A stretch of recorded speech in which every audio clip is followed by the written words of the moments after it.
당신, 왜 내 돈으로 장모님한테 마음대로 물건을 사줘? 무슨 소리야? 내 돈으로 산 거야. 당신 돈 한 푼도 안 썼으니까 걱정하지 마. 당신 돈이라고? 지금 일도 안 하면서 무슨 돈이 있다고? 내가 당신한테 가져다 준 돈으로 모은 거잖아. 그럼 당신은 당신 부모님한테 TV 안마의자 명품백 다 사주면서 정작 당신은 내 엄마한텐 왜 이렇게 야박해? 내가 내 돈으로 우리 엄마 20년 된 세탁기 하나 못 바꿔줘. 됐고, 당장 내일 안으로 환불시켜. 앞으로 당신이 나가서 번 돈을 사드리던가? 내 돈은 더 이상 못 써. 웃기지 마. 집안일, 육아 전부 나 혼자 하면서 당신은 손가락 하나 까딱 안 하잖아. 그럼 내 노동의 가치는 없어? 그리고 장모님도 그래요. 아무리 딸이 사준다 해도 그렇지 그걸 넙죽넙죽 받으시는 거예요? 제 지갑에서 나가는 거 뻔히 다 하시잖아요? 윤서방, 말이 조금 지나친 것 같구나. 내가 평소에 너네들한테 뭐 하나 사달라 한 적 한 번이라도 있니? 은영이도 그냥 좋은 마음에 해준 건데 좋게 좋게 넘어가면 되지. 어떻게 이렇게 사람을 죄인처럼 만드니? 이번 사연의 주인공은 서울 외곽 낡은 아파트에서 홀로 살아가는 65세 김선자 씨입니다. 20년 전 남편이 큰 사업 실패 후 갑작스럽게 세상을 떠난 뒤 홀로 딸 은영을 키워왔습니다. 선자 씨는 겉으로는 담대하고 의연한 모습이었지만 밤이면 종종 창밖을 멍하니 바라보며 지나간 시간을 생각했습니다. 혼자 사는 게 뭐 어때서? 적적할 때도 있지만 우리 딸 보면서 힘내야지. 이렇게 말하면서도 선자 씨의 눈빛에는 외로움이 묻어났습니다. 벽에 걸린 액자 속달의 웨딩 사진을 바라볼 때면 입가에 미소가 번졌습니다. 딸 은영은 한때 대기업 마케팅팀에서 승승장구하던 커리어우먼이었습니다. 그런 딸이 4년 전 대형 로펌 변호사 윤상우와 결혼했고 남편의 권유로 퇴사해 전업주부가 되었죠. 내가 충분히 벌 수 있으니 당신은 집안일에 신경 써줘. 사위의 말에 따른 10년간 쌓아온 커리어를 포기했습니다. 처음엔 선자 씨도 걱정했지만 사위가 보여준 첫인상이 너무 좋았습니다. 결혼 초기 사위는 완벽해 보였죠.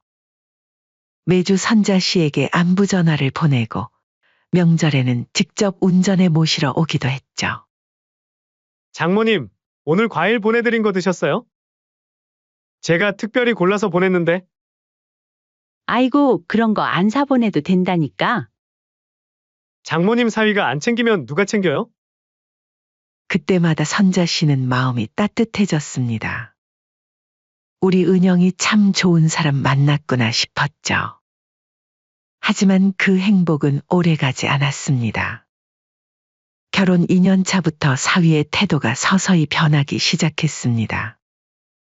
어느 날 딸이 선자 씨에게 생활비를 조금 보태주겠다며 통장으로 30만 원을 보냈는데 그날 저녁 딸에게서 울먹이는 전화가 왔습니다. 엄마 그 돈. 다음에 보내드릴게요. 왜? 무슨 일 있니? 아니에요. 그냥 상우가 좀. 전화를 끊고 나서야 알게 됐습니다. 사위가 통장 내역을 확인하고 화를 냈다는 거였죠. 은영아, 장모님한테 용돈은 이제 그만 드리는 게 어때? 우리도 돈 모아야 하잖아. 사실 자식한테 용돈 같은 걸 바라진 않았습니다. 자기들끼리 행복하게 살면 그게 효도라 생각했죠. 그런데 명절이나 가족 모임에서 사위가 자신의 부모님, 사돈에게 보이는 태도는 완전히 달랐습니다. 사돈에게는 연간 1,000만 원 넘는 용돈과 해외여행 및 선물을 아낌없이 퍼부었죠. 한 번은 사돈 댁에 이사 집들이 때였습니다. 온 가족이 새 집에 모였는데 거실 한쪽에 놓인 고급 안마의자가 눈에 띄었습니다. 어머, 이거 새로 사셨어요? 네, 상우한테 요즘 온몸이 뻐근하다고 애기한이가 다음날 바로 사줬어요. 얼마나 좋은지 몰라요. 사돈도 한번 여기 앉아서 안마 받아보세요.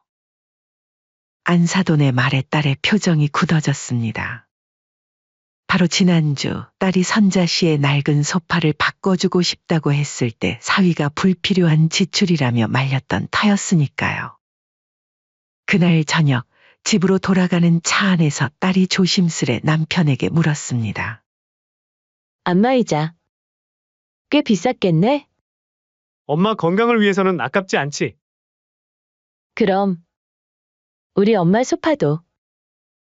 에이, 장모님은 아직 팔팔하신데 뭐. 그리고 우리 형편도 있고. 선자 씨는 이 대화를 딸에게 나중에 전해 들었습니다. 가슴이 아팠지만 딸에게는 웃으며 말했죠. 괜찮다. 내 팔자에 무슨. 가끔 딸이 몰래 작은 선물이나 용돈을 가져올 때면 선자 씨는 더 마음이 아팠습니다. 딸이 남편에게 거짓말을 해야 했으니까요. 엄마, 이거 별거 아니에요. 내 용돈으로 산 거니까 걱정 마세요. 그렇게 3년이 흘렀습니다. 딸의 얼굴에서는 점점 활기가 사라져갔습니다. 한때 당당하던 커리어우먼의 모습은 온데간데 없고 남편의 눈치를 살피는 조심스러운 주부가 되어 있었죠. 선자 씨는 그런 딸을 볼 때마다 가슴이 찢어지는 것 같았습니다. 그러던 어느 겨울날 딸이 주말을 맞아 선자 씨의 집에 들렀습니다. 선자 씨가 20년 된 세탁기로 빨래를 하는데 심상치 않은 소음이 거실까지 울려 퍼졌습니다. 엄마, 이 소리 뭐예요? 세탁기 소리가 왜 이렇게 커요? 아, 요즘 좀 시끄럽더라고. 오래 써서 그런가 봐. 딸이 세탁실로 가서 세탁기를 살펴보니 기계가 심하게 떨리고 있었고 소음은 점점 더 커지고 있었습니다. 엄마, 이거 너무 오래 쓰셨어요. 벌써 20년이나 됐잖아요. 이제 바꿔드릴게요. 아이고, 아직 쓸만해. 소리만 좀 날 뿐이지 빨래는 잘 되는데 뭐. 안 돼요. 곧 완전히 고장 날 수도 있어요. 제가 새 세탁기 사드릴게요. 돈 많이 드는데? 됐다, 그냥 둬라. 걱정 마세요. 20년 쓰면 바꿀 때 됐어요. 딸은 고민 끝에 자신의 적금을 깨서 새 세탁기를 주문했습니다. 온라인으로 몇 군데를 둘러보더니 너무 비싸지 않으면서도 성능 좋은 중저가형 모델로 골랐습니다. 이 정도면 괜찮겠지? 배송 예정일을 확인하고 선자 씨에게 전화했습니다. 엄마, 세탁기 구매했어요. 내일쯤 배송된대요. 아이고, 그렇게 빨리? 네, 마침 재고가 있대요. 내일 저녁에 저랑 상우랑 같이 저녁 먹으러 갈게요. 다음 날 저녁 딸과 사위가 함께 선자 씨의 집을 방문했습니다. 딸은 미리 반찬을 몇 가지 사들고 왔고 사위는 평소보다 기분이 좋아 보였습니다. 장모님, 오랜만에 뵙네요. 잘 지내셨어요? 그럼 잘 지냈지? 너희들은 어떻게 지냈니? 네, 다 잘 지내고 있어요. 선자 씨가 저녁 식사를 준비하는 동안 세 사람은 거실에 앉아 이런저런 얘기를 나누고 있었습니다. 갑자기 현관 초인종이 울렸습니다. 세탁기 배송 왔습니다. 딸이 얼른 일어났습니다. 아, 제가 나가볼게요. 사위는 의아한 표정으로 물었습니다. 장모님, 세탁기 새로 사셨나 봐요? 그거 엄마 세탁기가 너무 오래돼서 내가 하나 사드렸어. 배송원들이 커다란 박스를 들고 들어오는 모습을 본 사위의 얼굴이 서서히 굳어갔습니다. 이거 얼마짜리야? 그냥 중저가 모델이야. 내 돈으로 사드렸어. 너무 오래돼서. 당신 내 허락도 없이 이런 걸 싸?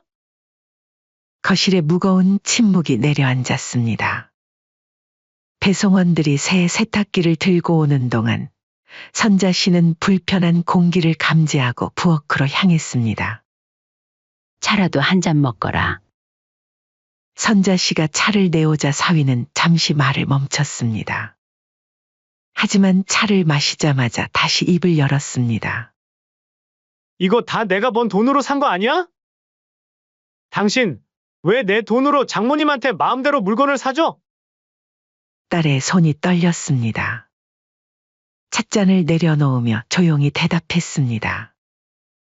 무슨 소리야? 내 적금으로 산 거야. 당신 돈 한 푼도 안 썼으니까 걱정하지 마. 사위는 비웃음을 지었습니다. 당신 돈이라고? 지금 일도 안 하면서 무슨 돈이 있다고? 내가 당신한테 가져다 준 돈으로 모은 거잖아. 선자 씨는 부엌에서 이 말을 듣고 잠시 그릇을 떨어뜨릴 뻔했습니다. 그릇 소리에 거실에 두 사람이 잠시 침묵했고 선자 씨는 가슴이 철렁 내려앉는 것을 느꼈습니다. 우리 딸이 저런 말을 듣고 사는 거였구나. 딸은 억눌러온 감정이 폭발했습니다. 그럼 당신은 당신 부모님한테 TV 안마의자 명품백 다 사주면서 우리 엄마 세탁기 하나 못 바꿔줘? 결혼 전에는 안 그랬잖아. 사위의 눈이 차갑게 빛났습니다. 그때는 당신이 돈 벌 때고 지금은 내가 양쪽 다 책임져야 할 때야. 네가 벌어서 사주든가. 내가 놀았어? 집안일 다 하잖아. 당신 옷 다림질 식사 준비집 청소. 그리고 막말로 당신이 일 그만두라고 해서 그만둔 거잖아. 나는 시어머니한테 며느리 역할은 죽어라 하는데 정작 당신은 내 엄마한텐 왜 이렇게 야박해? 됐고, 당장 내일 안으로 환불시켜. 기사님 이거 환불할 거니까 설치하지 마세요. 나도 자식인데 내가 사드리는 게 뭐가 잘못이야? 그럼 앞으로 당신이 나가서 번 돈을 사드리던가? 내 돈은 더 이상 못 써. 웃기지 마. 집안일, 육아 전부 나 혼자 하면서 당신은 손가락 하나 까딱 안 하잖아? 그럼 내 노동의 가치는 없어? 얘들아, 그만해라. 그냥 내가 환불할게. 내가 괜한 걸 받아서. 장모님도 그래요? 아무리 딸이 사준다 해도 그렇지 그걸 넙죽넙죽 받으시는 거예요? 사위 지갑에서 나가는 거 뻔히 다 아시잖아요? 윤서방, 말이 조금 지나친 것 같구나. 내가 평소에 너네들한테 뭐 하나 사달라 한 적 한 번이라도 있니? 은영이도 그냥 좋은 마음에 해준 건데 좋게 좋게 넘어가면 되지 어떻게 이렇게 사람을 죄인처럼 만드니? 나도 이렇게 불편하게 받고 싶지 않구나. 내일 내가 가서 환불할 테니 이쯤 하고 그만 싸우거라. 사위는 대답 대신 자리에서 벌떡 일어나 문을 쾅 닫고 나가버렸습니다. 저 싸가지. 딸은 붉어진 눈으로 어머니에게 미안하다는 말을 남기고 뒤따라 나갔습니다. 집에 홀로 남은 선자 씨는 새 세탁기를 바라보며 눈물을 삼켰습니다. 세탁기 옆에 남겨진 박스와 포장재를 치우면서 마음이 무거웠습니다. 딸이 좋은 마음으로 사준 선물이 이런 다툼의 원인이 될 줄은 몰랐습니다. 여보, 우리 딸이 행복하게 잘 사는 줄 알았는데. 선자 씨는 남편의 사진을 꺼내 한참을 바라보았습니다. 눈가에 맺힌 눈물을 손등으로 닦아내며 한숨을 내쉬었습니다. 그날 밤 선자 씨는 딸에게 문자를 보냈습니다. 은영아, 너무 걱정하지 마. 엄마는 괜찮아. 세탁기 고마워. 엄마 죄송해요. 제가 애기 잘 해볼게요. 세탁기 사건 다음 날 아침부터 머릿속이 복잡했습니다. 새로운 세탁기가 문제의 원인이 되었으니 사위 말대로 차라리 환불하는 게 낫겠다 싶었죠. 이런 물건 때문에 우리 딸 부부 사이가 틀어지면 어쩌나. 선자 씨는 세탁기 구매 영수증을 찾아 가방에 넣고 전자제품 매장으로 향했습니다. 버스에서 내려 길을 걷던 중 익숙한 차량이 눈에 띄었습니다. 검은색 BMW 번호판을 보니 분명 사위의 차였습니다. 이 동네에서 무슨 일로? 선자 씨는 잠시 걸음을 멈추고 차를 바라보았습니다. 평일 오전인데 사위가 이 동네에 있다는 것이 의아했습니다. 혹시 딸과 함께 있는 걸까? 아니면 자신을 찾아오는 길인가? 궁금증이 생겼습니다. 차는 주택가를 지나 모텔 밀집 지역으로 들어갔습니다. 선자 씨는 내키는 대로 차를 따라갔습니다. 평소 같았으면 남의 일에 이렇게 관심을 두지 않았을 텐데 이상하게 발걸음이 저절로 움직였습니다. 차는 로즈 모텔 앞에 멈춰 섰습니다. 평일에 일하는 사위가 평일 오전에 모텔에. 선자 씨는 근처 카페에 들어가 창가에 앉았습니다. 커피를 주문하고 창밖을 내다보니 사위가 차에서 내리는 모습이 보였습니다. 그가 주변을 살피는 모습이 선자 씨의 눈에 들어왔습니다. 마치 누가 자신을 지켜보고 있는지 확인하는 듯한 모습이었죠. 잠시 후 화려한 원피스를 입은 20대 후반으로 보이는 여성이 나타났습니다. 그 여성은 사위에게 다가가 환하게 웃으며 포옹했습니다. 둘은 팔짱을 끼고 그대로 모텔로 들어갔죠. 선자 씨의 손이 떨렸습니다. 커피잔을 내려놓으며 깊은 한숨을 내쉬었습니다. 처음에는 뭔가 오해가 있을 거라고 생각했습니다. 모텔에 들어가기 전까지는 어쩌면 업무상 만남일 수도 있고 그냥 친구일 수도 있겠다 싶었죠. 하지만 모텔로 들어가는 모습은 그 어떤 변명으로도 설명이 되지 않았습니다. 아이고, 우리 은영이가. 가슴이 찢어질 듯 아팠습니다. 아이 하나 키우느라 평생을 바쳤는데 그런 딸이 이런 남자에게 상처받는 모습을 상상하니 눈물이 났습니다. 하지만 곧 마음을 다잡았습니다. 감정에 휘둘려서는 안 된다고 생각했죠. 확실한 증거가 필요했습니다. 선자 씨는 휴대폰을 꺼내고 나올 때까지 기다렸습니다. 그렇게 3시간이 지나고 드디어 둘은 모텔에서 나왔습니다. 이번엔 근처 이탈리안 레스토랑으로 향했습니다. 선자 씨는 멀리서 둘을 따라갔습니다. 레스토랑 유리창 너머로 사이좋게 웃으며 식사하는 모습이 보였습니다. 선자 씨는 그 모습을 사진으로 찍었습니다. 식사를 마친 후 둘은 다시 모텔로 돌아갔습니다. 선자 씨는 떨리는 손으로 그 모습을 영상에 담았습니다. 증거를 확보한 후 그녀는 무거운 발걸음으로 집으로 돌아왔습니다. 집에 도착한 선자 씨는 소파에 털썩 주저앉았습니다. 핸드폰을 내려다보니 찍은 사진과 영상이 고스란히 담겨 있었습니다. 이런 남자와 단 하루도 더 살게 할 수 없어. 그렇게 곧바로 선자 씨는 딸에게 전화를 걸었습니다. 은영아, 뭐 하고 있니? 지금 빨래 널고 있었는데 무슨 일 있어요? 시간 되면 지금 우리 집에 좀 들러줄래? 특별한 일은 아니고 그냥 엄마가 너 보고 싶어서. 알았어요. 조금 있다가 바로 갈게요. 전화를 끊고 난 선자 씨는 마음을 단단히 먹었습니다. 딸에게 보여줄 증거는 이미 확보했습니다. 이제 남은 건 딸의 반응뿐이었습니다. 선자 씨는 거실을 정리하고 딸이 좋아하는 과일을 깎아두고 심호흡을 여러 번 했습니다. 우리 딸 너무 상처받지 않게 해주세요. 곧이어 현관 초인종이 울렸습니다. 딸이 도착한 것입니다. 선자 씨는 심장이 쿵쾅거리는 것을 느끼며 문을 열었습니다. 딸은 평소보다 얼굴이 피곤해 보였습니다. 거실에 앉은 딸에게 선자 씨는 차와 과일을 내왔습니다. 엄마, 갑자기 부르셔서 걱정했잖아요. 무슨 일 있으세요? 어제 일 때문에 그러시는 거죠? 은영아, 보여줄 게 있어. 선자 씨는 떨리는 손으로 핸드폰을 꺼냈습니다. 갤러리를 열고 딸에게 핸드폰을 건네며 말했습니다. 미안하다, 은영아. 이건 네가 알아야 할 것 같아서.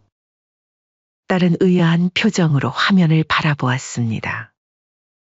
화면 속에는 사위와 낯선 여자가 모텔로 들어가는 모습이 담겨 있었습니다. 처음에는 믿기지 않는다는 듯 웃다가 점차 표정이 굳어갔습니다. 얼굴이 창백해지더니 손이 떨리기 시작했습니다. 이게 언제? 어떻게? 세탁기 환불하러 가다가 우연히 봤어. 내가 환불하면 너희 사이가 좋아질까 싶어서. 선자 씨의 목소리가 떨렸습니다. 딸의 눈에서 눈물이 흘러내렸습니다. 처음에는 충격으로 말을 잇지 못하다가 이내 분노가 치밀어 오르는 듯 했습니다. 딸은 손을 떨며 자신의 핸드폰을 꺼내 남편에게 전화를 걸었습니다. 당장 우리 엄마 집으로 와. 지금 당장? 무슨 일이야? 나 회의 중인데. 회의 중이라고? 당신 출근 안 한 거 다 알고 있으니까 지금 당장 오라고. 딸은 더 이상 말을 잇지 못하고 전화를 끊었습니다. 그리고는 소파에 기대어 한참을 울었습니다. 선자 씨는 딸의 옆에 앉아 어깨를 감싸 안았습니다. 미안해, 은영아. 내가 이런 얘기 하고 싶지 않았는데. 괜찮아요, 엄마. 오히려 알려주셔서 고마워요. 나 사실 몇 번 의심한 적 있었어요. 야근이 많다고 하는데 전화하면 배경이 조용하다거나 주말 출근한다면서 양복 안 입고 나가고. 딸의 말에 선자 씨는 가슴이 더 아팠습니다. 딸이 이미 마음속으로 알고 있었다는 사실이 더 큰 상처로 다가왔습니다. 두 사람은 그렇게 1시간가량 앉아 있었습니다. 마침내 초인종이 울렸습니다. 사위가 도착한 것입니다. 선자 씨가 문을 열자 사위는 여유로운 표정으로 들어왔습니다. 장모님, 안녕하세요. 무슨 급한 일이라고 이렇게. 말을 채 끝내기도 전에 딸이 휴대폰을 사위에게 내밀었습니다. 화면에는 그가 어제 다른 여자와 모텔에 들어가는 장면이 재생되고 있었습니다. 사위의 표정이 순식간에 변했습니다. 이게 뭐야? 그건 너가 설명해야지. 이게 뭐냐고. 사위는 갑자기 태도를 바꿔 사과하기 시작했습니다. 미안해, 은영아. 한 번뿐인 실수였어. 스트레스 때문에 잠시 정신이 혼미해서. 다시는 안 그럴게. 하지만 딸의 눈빛은 이미 차갑게 식어 있었습니다. 머릿속에는 여러 기억이 스쳐 지나가는 듯 했습니다. 늦은 귀가, 주말 출근, 불필요한 출장. 모든 것이 이제야 연결되었습니다. 이런 일이 처음이 아니지? 얼마나 오래됐어? 사위의 침묵이 모든 것을 말해주었습니다. 딸은 천천히 일어섰습니다. 이혼하자. 내일 당장 변호사를 만날 거고, 이 영상은 위자료 청구 증거로 제출할 거야. 사위의 얼굴이 급격히 변했습니다. 처음에는 당황하더니 이내 위협적인 표정으로 바뀌었습니다. 너 이렇게 나오면 한 푼도 못 받아. 내가 로펌에서 일하는 변호사인 거 모르고 하는 말이야? 어디서 변호사한테 법으로 협박을 해? 누가 이길 집 뻔해. 선자 씨는 그동안 참았던 분노가 치밀어 올랐습니다. 하지만 침착하게 말했습니다. 그건 어떨지 두고 보자꾸나. 협박을 한다고? 지금 협박을 하는 게 누군데 그러니? 싹싹 빌어도 모자랄 판에 이 상황에서 큰 소리를 내? 내가 산 세탁기는 내가 돈 아깝다며 환불하라더니 모텔비 낼 돈은 있더냐? 장모님, 지금 그 얘기가 왜 나와요? 내 딸 고생시켜놓고 내 눈앞에선 착한 사위인 척하더니 뒤에선 바람피고 내 물건 사줬다고 소리 지르고 사람도 아니구나. 이제 끝났어. 윤상우. 오늘부터 당신하고 남이야. 잠깐만. 은영아, 이렇게까지 할 필요 없잖아. 다 설명할게. 잠깐의 욕구였던 것뿐이야. 됐어. 엄마, 우리 변호사 사무실 가요. 이 인간, 이제부터 내 남편 아니에요. 그래, 이젠 이 집에도 내 딸 인생에도 발 못 들이게 해줄게. 너 반드시 나중에 땅 치고 후회하게 될 거다. 그렇게 사위가 떠나간 이후 딸은 다시 울음을 터뜨렸습니다. 선자 씨는 딸을 꼭 안아주었습니다. 괜찮아, 은영아. 우리가 해결할 수 있어. 엄마가 있잖아. 그날 밤 딸은 선자 씨의 집에서 묵었습니다. 다음 날 아침 딸은 변호사 사무실로 향했습니다. 선자 씨가 오래전부터 알고 지내던 변호사였습니다. 딸은 사위와의 이혼 소송과 위자료 청구를 위한 상담을 받았습니다. 이 증거면 충분합니다. 게다가 은영 씨에게 경제권을 주지 않고 통제했다는 점도 부각시킬 수 있어요. 다음 날부터 본격적인 법적 다툼이 시작되었습니다. 딸은 선자 씨의 영상 증거와 함께 이혼 소송과 위자료 청구를 제기했습니다. 처음에는 사위 쪽에서 강하게 나왔습니다. 로펌의 변호사들을 동원해 선자 씨가 사생활을 침해했다는 역공격까지 했습니다. 하지만 이혼 소송 과정에서 더 놀라운 사실이 밝혀졌습니다. 재판부가 사위의 재정 상태를 조사하는 과정에서 그가 회사 자금을 유용하여 내연녀를 위한 명품과 여행에 써왔다는 사실이 드러난 것입니다. 그것도 한두 번이 아니었습니다. 윤상우 변호사의 회사 카드 내역을 보면 최근 2년간 여성 의류 매장과 고급 레스토랑, 해외 리조트 예약 등에 수천만 원을 사용했습니다. 처가에는 세탁기 하나 사줄 돈 없다더니 어떻게 이럴 수가 있어? 이 사실이 로펌에도 알려지자 사위의 입지는 완전히 무너졌습니다. 로펌 내부에서도 그의 비윤리적 행위가 문제가 되어 결국 해고되었습니다. 사위는 모든 것을 잃었고 딸은 예상보다 훨씬 큰 위자료와 함께 승소했습니다. 은영 씨, 축하드립니다. 판결이 나왔습니다. 위자료 외에도 공동 재산의 70%를 받게 되었어요. 선자 씨는 법원 복도에서 딸의 손을 꼭 잡았습니다. 이제 다 끝났어, 은영아. 네, 엄마. 이제 새로 시작해요. 그날 저녁, 선자 씨와 딸은 오랜만에 함께 저녁을 먹었습니다. 고된 6개월간의 법적 다툼을 이겨낸 승리의 식사였습니다. 딸의 얼굴에는 오랜만에 편안한 미소가 번졌습니다. 엄마, 그동안 정말 고마웠어요. 엄마가 그날 그 영상을 보여주지 않았다면 저는 아직도 모르고 살았을 거예요. 내가 행복하면 엄마도 행복한 거야.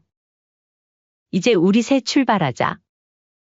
선자 씨는 딸을 바라보며 옅은 미소를 지었습니다. 긴 터널을 지나온 것 같았지만 이제 앞에는 밝은 빛이 보이는 듯했습니다. 엄마, 이제 우리 같이 살아요. 선자 씨는 놀란 눈으로 딸을 바라보았습니다. 같이 살자고?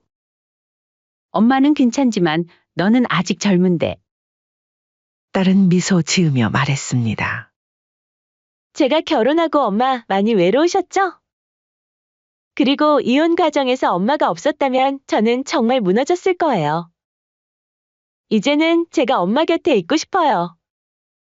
선자 씨의 낡은 아파트를 팔고 딸의 아파트도 처분한 두 사람은 도심 근처의 작은 아파트로 이사했습니다. 아파트에서 멀지 않은 곳에 적당한 상가도 하나 눈여겨보고 있었습니다. 이사를 마친 날 저녁, 테이블에 앉아 치킨을 먹으며 두 사람은 미래에 대해 이야기했습니다. 은영아, 이제 너는 어떻게 할 생각이니? 다시 취업할 거야? 사실 다른 계획이 있어요. 엄마, 우리 같이 뭔가 해볼까요?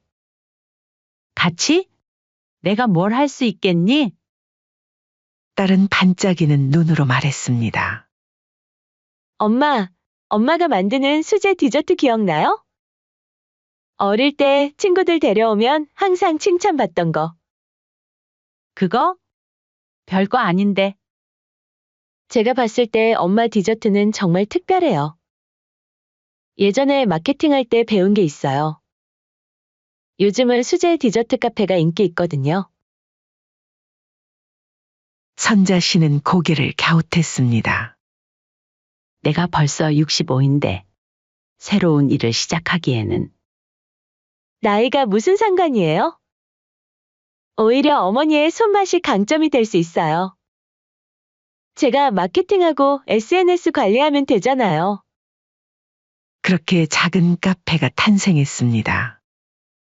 선자 씨는 어릴 적부터 즐겨 만들던 수제 디저트를 담당했고, 딸은 과거 마케팅 경험을 살려 SNS 운영과 고객 관리를 맡았습니다. 오픈 첫날 긴장한 선자 씨는 아침부터 분주하게 준비했습니다. 은영아, 사람들이 별로 안 오면 어쩌지? 걱정 마세요. 제가 지난 한 달 동안 SNS에 홍보 많이 했어요. 사람들 관심 많아요. 딸의 말대로 오픈 시간이 되자 카페 앞에는 작은 줄이 생겼습니다. 선자 씨의 디저트를 맛본 손님들은 하나같이 감탄했습니다. 어머, 이거 정말 맛있네요. 어디서 배우셨어요? 특별히 배운 건 아니고 오래전부터 집에서 만들던 거예요. 역시 어머니의 손맛이 다르네요. 요즘 카페는 너무 기계적인데 이런 정성이 느껴지는 곳이 드물어요. 한 달이 지나고 두 달이 지나면서 동네에서 입소문이 나기 시작했습니다. 특히 선자 씨의 메인 메뉴인 추억의 약과 푸딩은 SNS에서 큰 화제가 되었죠.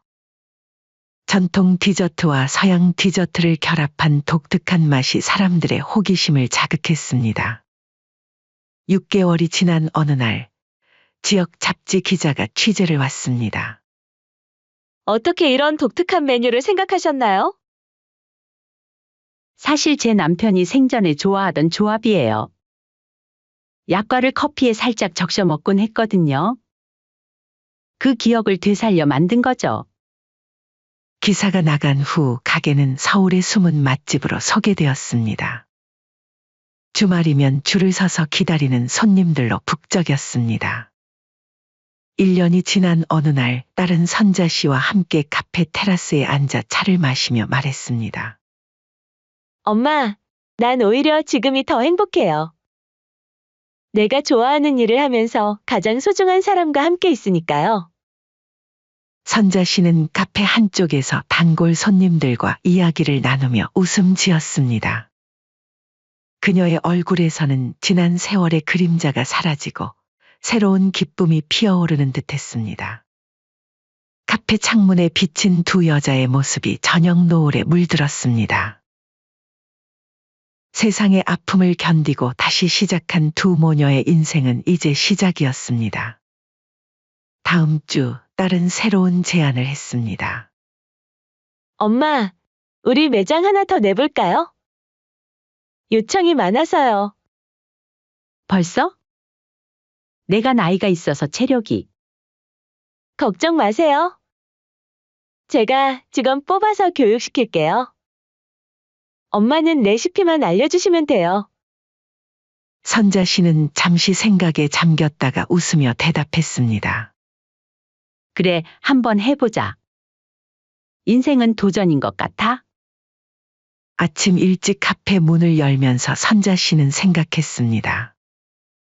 20년 전 남편이 세상을 떠난 후 자신의 인생은 끝났다고 생각했었습니다. 하지만 지금 65세의 새로운 시작을 맞이하고 있었습니다. 예상치 못한 아픔이 있었지만 그 아픔이 오히려 새로운 길을 열어준 셈이었습니다. 두 모녀의 새로운 봄은 이제 시작되고 있었습니다.